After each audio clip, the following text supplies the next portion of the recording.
Hey, welcome back, my beautiful people. So, guess what? On this one, it's just me. I'm flying solo.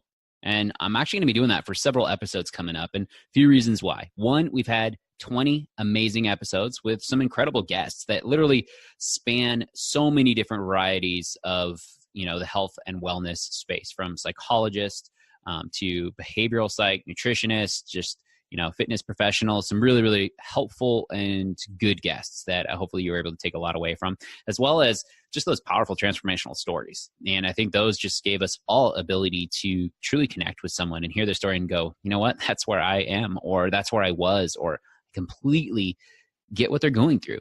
And I think that's just what makes us human, is the ability to empathize with another human. And I think that's ultimately what allows us to change, is because we can hear that it's possible in somebody else. We can see it. We can feel it through their words and their experience. And that's why I wanted to bring those amazing guests on the show.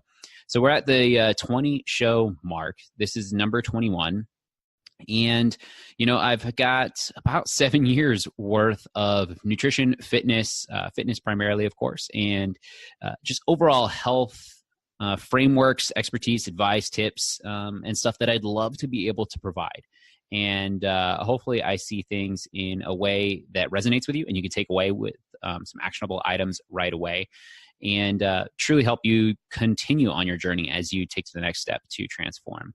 And so that's what I want to do over these next several episodes that I run solo, is to give you some framework to truly understand some of the processes.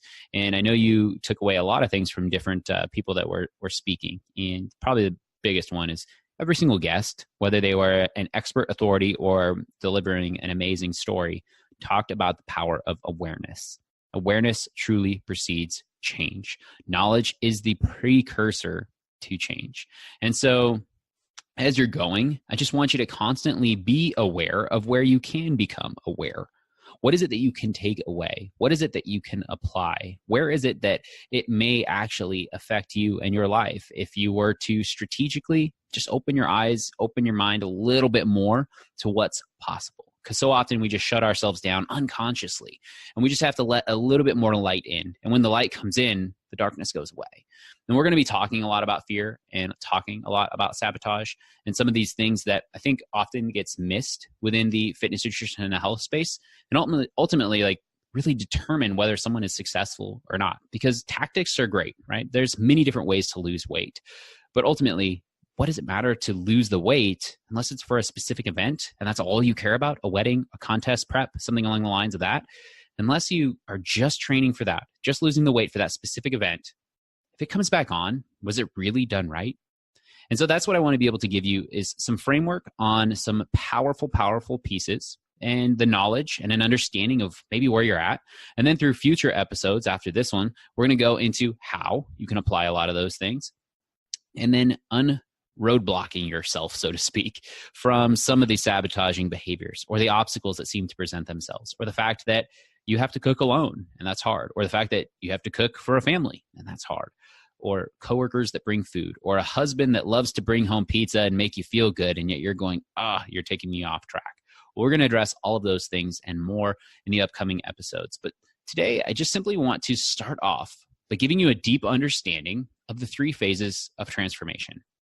So when we're looking at what it takes to transform, ultimately, there are 3 key phases that most people fall into and have to go through in order to get to a place where they can completely transform. So let's look at it like this. Phase number 1 is the excitement phase. Have you ever started something new and it's just exciting as hell? You're just beyond excited for the fact that it's going to work. It is new. It is shiny. It is the thing that is going to actually work for you finally, right? It's like when you sign up for a new gym. Yes, there's this little bit of anxiety, and this is why it's called the excitement phase, is because if we looked at what excitement is, well, as far as a feeling that's manifested in the body, on its opposite spectrum, it's anxiety, right? It is the exact same thing. When you're excited about something, you get a little bit shallow breath, you feel that like tightness in your chest, and you can even hear it in my voice. Well, when you get anxious, you get that tightness in your chest, you get that, oh my gosh, tightness in your voice, it kind of goes up, and you get shallow breath. It's the same feeling that is manifesting itself in the body, but one can be for our benefit and the other one can definitely take us down a rabbit hole that we don't want to go into. And we will be talking more about anxiety in future episodes. But for now, I digress as we get an understanding of this first phase where stuff is new. And this is why so many people program hop or jump from one thing to another or start something and go, oh, that's not for me. The excitement phase typically lasts for most of us about 4 to 6 weeks. By then, that's when the shininess, the newness, the flash, the flare actually starts to wear off. So let's look at this from like another perspective. When you get a car, a brand new car, it's pretty awesome.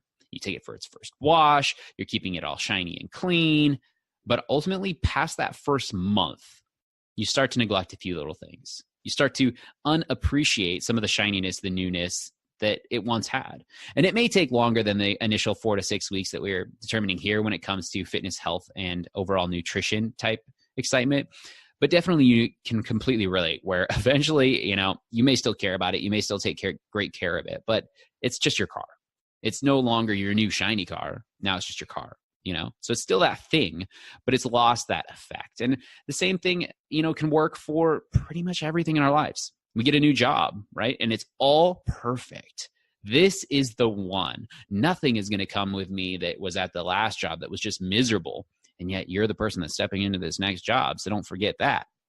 So even if we're not the ones that are creating some of the problems, we allow some things to happen around us and we may be taking those in with us or allowing them to recur again, unless we've done some deep work and we're putting in some implemental changes. So this excitement phase typically lasts for 4 to 6 weeks before we start to see other things or before we have to ultimately really do the work or before it actually gets hard. When it's exciting because you're going to a new thing and it's all fresh, that's the easy part. And the reason this is the easy part is because it's very external. We are focusing on the fact that it is outside of us. It is this program that is going to help us lose weight. It is this gym that is going to help us stick with our fitness routines. It is this car that is going to get me the perfect gas mileage and that I'm going to absolutely love all of the time. But don't forget, it's not the car, it's the traffic. So often we're focusing on this external thing, the car, and yet it's the traffic that is the problem. We're focusing on the gym or the nutrition plan that is going to fix us. And we haven't yet reached that internal place that we need to work on, which is where the work needs to be done in order to completely transform and change. So that excitement phase, that's why it only lasts about 4 to 6 weeks. And then by then we've lost the shininess. We don't want to get up when our alarm is going off to go to that gym. We don't want to be told what to do and what to eat. And we don't want to be restricted anymore. I'm an adult, damn it. I can eat what I want, right? How many times have you kind of felt like that and you've just never actually said it? And that's the problem. Like a lot of these programs are so incredibly restrictive. And so we fall off and then we just sign up for the next one, sign up for the next one. And you may get some initial results, but then you're just going to yo-yo constantly. And then it's the blame game because it is external. And because it's just this, I know what to do. I know this program will work with me. It's the knowing phase and it's external.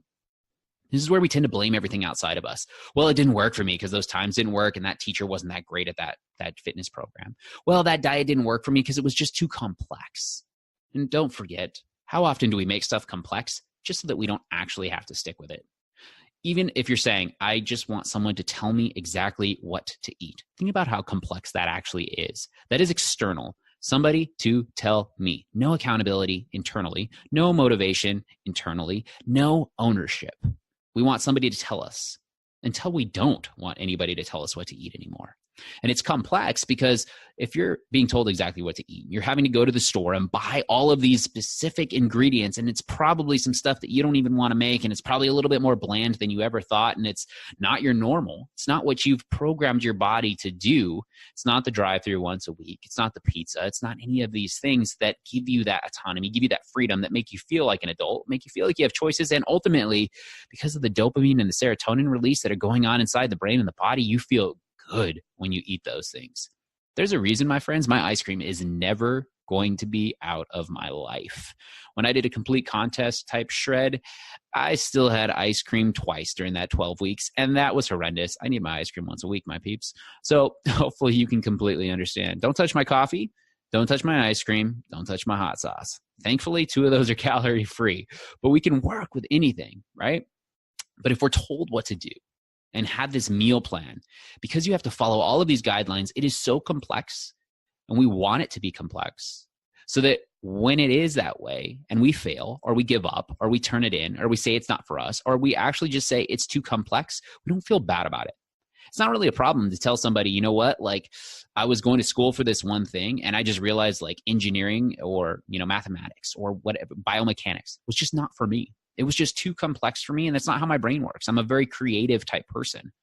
And someone will go, oh yeah, totally. That makes sense. We don't feel that judgment. We don't feel that shame. We don't feel attacked in any way or put down. So sometimes we're just choosing to find things that are a little bit more complex, so that when we fail, or if we need to bow out, we don't feel bad about it, because then we can just blame outside of us. It is not us, the internal problem. It's the external problem, just like the excitement phase was the external motivation. So you may be recognizing and listening and going, yeah, Joseph, I get it. I'm there. I've done that a million times. I've started a million things. I've stopped. So what do you do? How do you get through that? What do you do? Well, we're going to talk more about solidifying habits, but it's going to come down to habits, environments, life events, and understanding your pain. And if you notice, that's HELP. It spells the word help. Kind of a nice little acronym. When you're trying to change, when you're trying to transform, it takes humbling yourself a little bit, because we think, I have to be told what to eat. Like, damn, like what is wrong with me? Guess what? Nothing. It's just the way that society, restaurants, pharma have kind of put food into our systems, the way that our work schedules are, the way that we're trying to be better parents than we could ever imagine and ever want to be. And we're just so conflicted with the amount of information and schedules and stuff that we've got going on that we got to give ourselves a little bit of grace and accept some help. And there's nothing wrong with that. And that's when we can change our habits, our environments, our life events, and understand the pain, which is going to help us ultimately get to that next level. So let's say, before we dive back into all of that and uncover some of the details, that you get past the excitement phase. You've got some internal drive to get through that excitement phase, which is what pulls you into phase 2, which is the resistance phase. So you break that 4 to 6 week cycle and you get into this resistance phase. Now, you're probably going, why the hell is it called the resistance phase?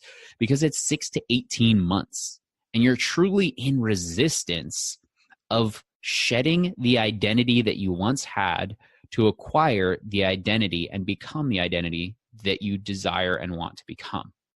This takes a true level of intrinsic motivation. Another way to look at this phase, phase 2, is the doing phase. And it does require a little bit of willpower. And there are some systems and some things that we can put into place, because people are like, willpower doesn't last. True. But it does take a very, very strategic mission behind what you are doing for it to work. And I say mission as opposed to a deep why. A deep why is very powerful. And you probably have experienced this. We're like, well, why are you doing this? Because I want to lose weight. And then you ask yourself why again. Well, why do you want to lose weight? Well, I want to lose weight because then I'll be more confident. Why do you want to feel more confident? Because right now I'm not able to put myself out there. Why aren't you able to put yourself out there? Well, because I'm not feeling in this safe place where I can do it from where I'm at, and I'm going to be judged. Well, why are you going to be judged? Because I'm overweight. Oh, shit. So you don't want to be judged. And you're feeling like you can't move forward in your career. You can't move forward in your relationships until you lose the weight. Yeah, exactly. And that's powerful. Or maybe it's a different type of fear. But we need to tap into that. That's what the resistance is. The people who are able to move through that level of resistance are the ones that are able to tap into their pain, their fear, what it was that was holding them back. And for me, I owned a gym for almost 6 years, and I saw one of two things. Either someone quit before the 12-month mark, right? And we hardly had anybody leave before that, but it was right around this 12-month mark, basically dead center in that phase 2 of the resistance phase. Or they would stay for years. And I'm talking like 3, 4 plus years, some people 5 years. And I think the majority only ever left was because we ended up closing down and moving to another state, right? The gym was doing great, phenomenally. We just needed for other parameters to move to another state. But I think what that is that you're in the middle of this resistance phase and you're like, oh my gosh, if I actually continue going, I'm going to become someone totally different. And then the fear of getting through the rest of that resistance is so incredibly strong. And you're going, but why? I want to actually change. And that may be true, but let's look at the brain. The brain has 2 primary functions. One is to burn as few calories as possible and conserve as much energy as possible because it never knows what's coming, which is why so many things are habitual. So many things become automatically programmed as patterns in our body. So it's just trying to conserve energy. And then the second thing it's trying to do is keep you safe. And ultimately, what it deems as safe, it is what is working for you now to keep you alive. So even if you are smoking, and we all know that smoking has the chances of killing you, right? Lung cancer and all of these different things. If it is all your body has known, it has become a pre-programmed habit, and it thinks that you must continue to do this because so far it has kept you alive. You are still alive, so it doesn't know any different. And so it has become a body-driven instead of a rational brain-driven activity. And it becomes so habitual that that's all that you crave. So that fear is ultimately the body resisting, the unconscious mind completely resisting this last phase of change. Because if this is all gone, the former identity, the person who now works out all the time, is lean, is strong, is feeling confident, well then shit. The real fear is, will I lose all the friends that I once had? The people that actually liked me before, the people that were used to me being this certain way, the people that loved me for that, will they love me for this? The fear that once all of this stuff is gone, once the weight is gone, the fear that once I no longer have this shield, will I still be unhappy? Will I still be struggling mentally and emotionally with the same stuff that was eating me up before? Because before, I was in that excitement phase, or even before that, and I could blame everything outside of me. I could blame even the weight as a part of what was keeping me this way. But once that is all gone, I don't have that anymore. And that creates some deep fear. And that fear is only going to be addressed when we realize you were enough before and you are enough now. And it is just that you can tap into that and you can lean into that and you can use that as fuel to take you into this next phase. And this last phase, if you're willing to push, if you're willing to do the work, if you're willing to examine that deep intrinsic motivation and realize that you are powerful enough to go past this phase, you are capable of being consistent, and you may have to use some willpower and set up the systems almost like bumper lanes when you're bowling to get you through accountability, association, support, and guidance, maybe from a coach, from a group, all of these different things that will only through consistently doing the work, become intrinsically motivated will you last in order to be able to get into phase 3, which is just mastery. So you've gone from the external to the internal to the doing, to eventually to just being. See, it's a level of being, a level of mastery is not where you're completely satisfied with this perfect weight. You realize that it's all perfect weight. You realize that it is no longer just having to do the work. It is just doing the work as a part of who you are. It's that you can now go up or go down and still be satisfied and still love who you are. And you know that the journey is never ending. It's almost like when you reach a level of mastery, it may be this achieved weight loss goal, and then you're just happy and realizing that it's about the journey, and it's always been about the journey. It's about staying healthy. It's about being the type of person that works out, being the type of person that takes care of their health, being the type of person who's hydrated, being the type of person who meditates and focuses on other stress reduction tactics. It's about being the person who chooses to do the best of their abilities to smile and find the positives within a challenging situation and extract the lessons to continue to grow and expand as a human being to be even more. Being is more of a state of mind. It is allowing yourself to go through the doing phase, allowing yourself, giving yourself permission to go through the tough stuff and understand what it was that you were fearing the entire time and using as a shield, and doing this real work. And then being consistent enough with what you can adhere along the way till you reach this point where you don't even have to work on it anymore. It's just all that you know. And it doesn't mean you're not going to have bouts and times where you stop, or where your weight goes up or goes down, or where you don't go to the gym. Being mastery is a place where you know that even with those bouts, you're going to go right back to it. And it's not to a new, shiny, exciting object or program or system. It's that you're going to go back to being the person that you are. And so I challenge you, if you're listening to this and you're really struggling and you're realizing, I want to get to that place. I want to get to that place. It's past the 18-month mark. It's past that. And it's really past the 3-year mark that I personally feel most people even get to a place where they're truly in a sense of mastery. And you can look at that from the 10,000 hour rule. What they say it takes, 10,000 hours of practicing anything to reach a level of mastery. Malcolm Gladwell wrote about that, and it's a fascinating study. But then on the same time, that 3+ years, if we're looking at people who lose weight, 95% of people will lose a substantial amount of weight in the US at some point in time in their life. We're talking 20, 30 pounds, a substantial amount of weight. But 85% of those people will put it all back on in less than 2 years. Why? The resistance phase. They may have lost it all and probably in less than 18 months. And so they've never fully got into that, and then they slowly just add it back on. Never completed the last chapter, never closed out the book, never swam that last little bit, never completely crossed the bridge. Got to the apex of the bridge and then realized, oof, it's a little steep going down the other side, and I don't know what's over there. And that's when you're doing the emotional work. The going up of that bridge, that grind, so you're setting those nutritional and fitness habits that are hard. But then you reach that top part and you got to go down the other side. You're like, well, I've lost the weight. This is it. But no, the other side of that bridge where you're actually going down is you're going down deep into your soul and doing the emotional work so that the weight that you have released, not the weight that you've lost, but the weight that you have actually released matches. So your external being, your body, matches your internal framework. And the reason we struggle is because we have a misalignment between those two things. We don't feel centered. We don't feel deserving of this new body. We don't feel that this body that we now encompass or that we want to matches our inner dialogue. We still have the same dialogue. The fat person, the unhealthy person, the sad, the angry, the depressed person, the lonely person, the sick person. And so we have to do this inner work just as much as we have to do the external work. And that starts with some simple tactics like meditation and journaling. And this is why I push this so much. And this is why I work with my clients on establishing a protocol that they can adhere to as much as they possibly can throughout this.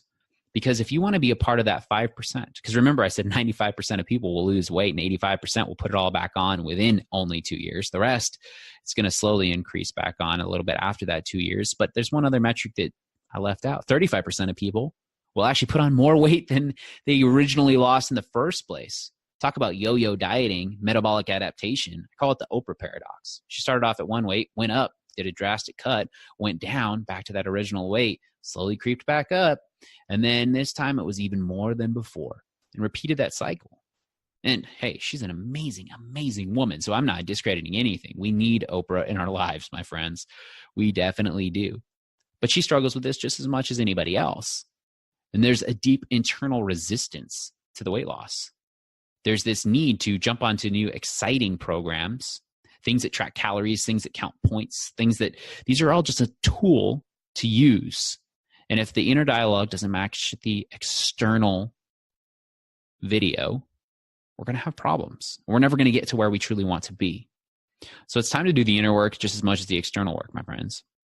And this is ultimately the 3 phases of transformation. And I want to tell you it's possible.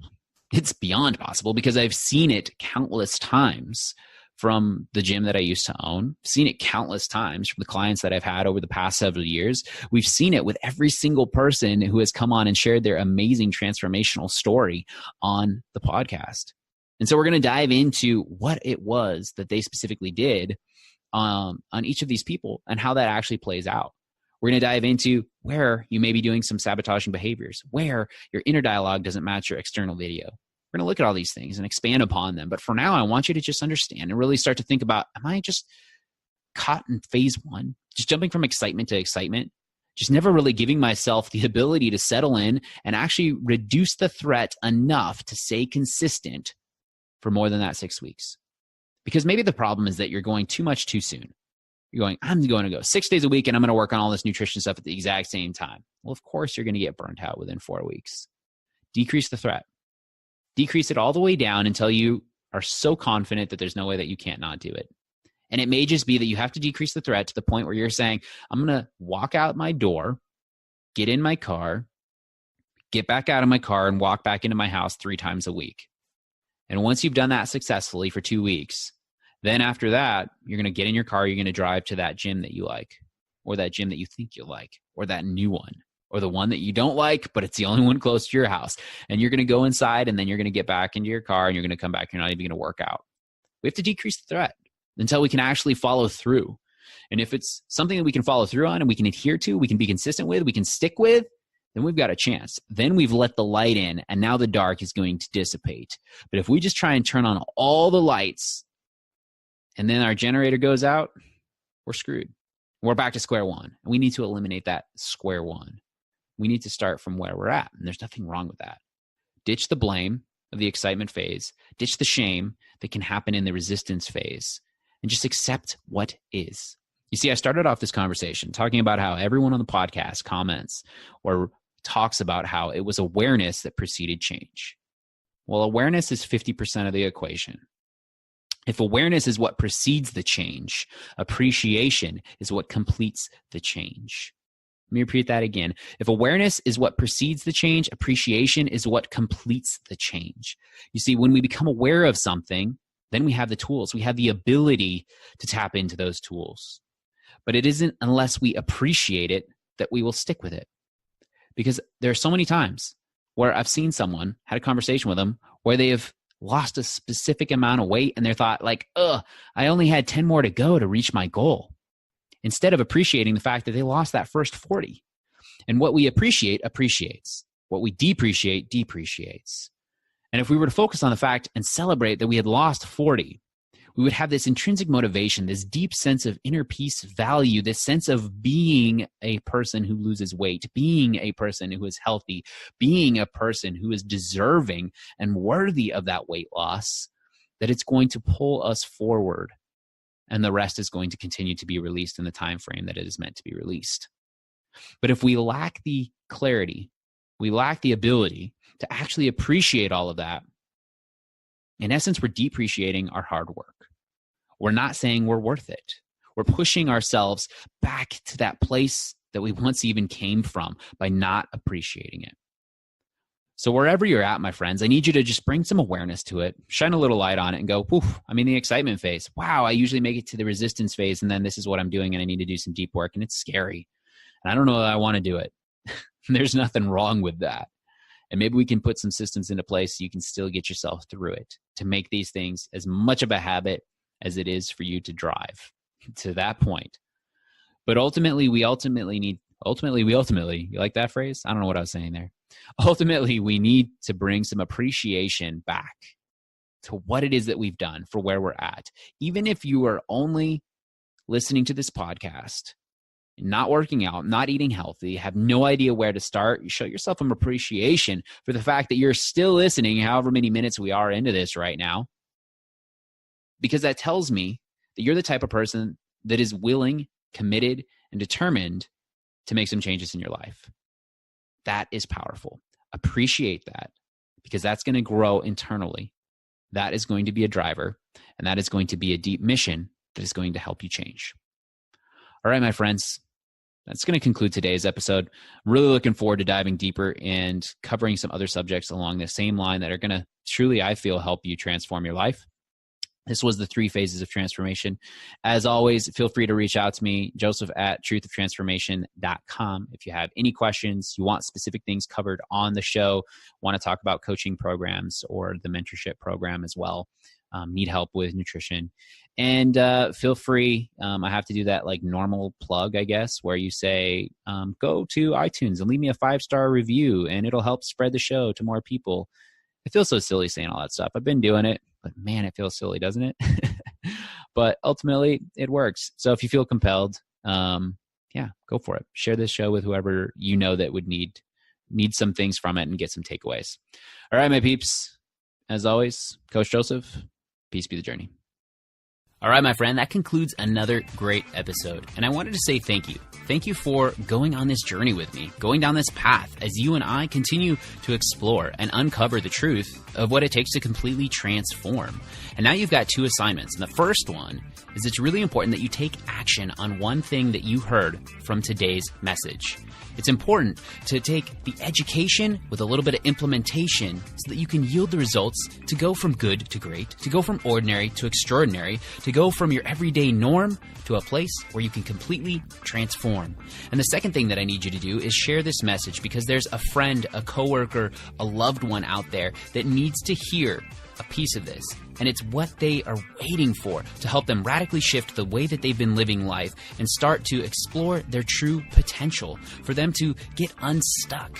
And so I need you to screenshot this, tag me on social media, or share or write a review or whatever it is you know is going to get this message out to the right person at the right time so that they can live the best life possible. Because that's our goal. That is our goal. You and me, to be able to share the best messages that we possibly can and impact a great number of lives.